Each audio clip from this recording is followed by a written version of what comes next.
The Cleveland Cavaliers travel down south to take on the Orlando Magic. I'll tell you how to bet this game right now. Good Tuesday, everybody, and welcome to the Jungle. We'll talk about what you need to know to bet the game between the Cleveland Cavaliers and the Orlando Magic. Do me a favor, hit the thumbs up button, like the video. It goes a long way in helping me grow the Jungle, and make sure that you're subscribed so you don't miss out anytime our content drops. You also don't want to miss out on becoming a Jungle member. What do you get? Well, you get my full betting card text to your phone every single morning, access to our members-only Discord, and a direct line to me if you'd like me to opine on any other game that you are considering betting. We have a free weekly trial. Take it for a test spin and see if it's for you.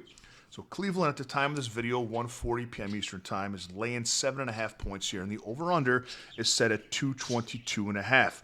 Cleveland comes in first in the East, and they've won 9 of their last 10 games. Orlando is 7th in the East, just outside the playoff spot right now, holding on to a play-in spot in the 7th spot, and they've won 5 of their last 10. Cleveland scores the most points in the NBA, best offense that there is in the league statistically. They score 123 points a game. Orlando scores the least amount of points in the NBA. They're 30th, dead last. They score only 104.3 a game, a difference of 19 points offensively on average between these two teams. But defensively, or with Orlando, it's a different story. They're flipped. They give up the least amount of points in the NBA. They give up only 105 a game. But Cleveland is very good defensively as well. Cleveland is top 10 in points allowed. They give up just 111 a game.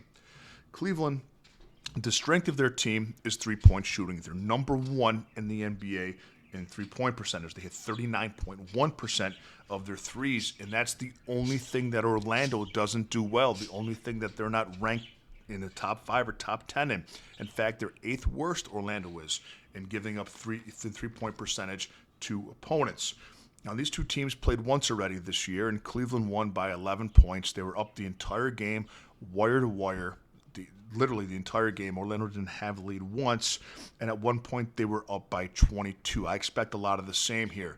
Darius Garland's a game-time decision. He's got a bruised hip.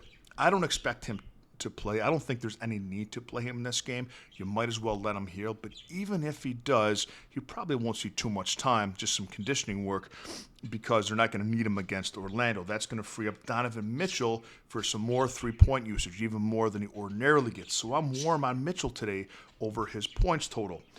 We talk about Orlando and how they can't really defend the three. Well, they can't shoot it either. In fact, they're dead last, 30th out of 30 in terms of three-point percentage, but they're going to have to try and hit threes to keep up with Cleveland today. They're going to have to try, and they won't be able to do it. I think they're going to have a hard time scoring today. I'm cold on Orlando's team total.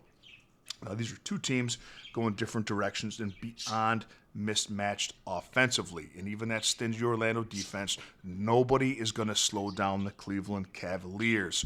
I'm hot on the Cavs today. If you're going to play it, lay it. It's Cavs minus 7.5 for me. Let me know in the comments what you think of this play, and I'll see you next time with a little more money in your pocket.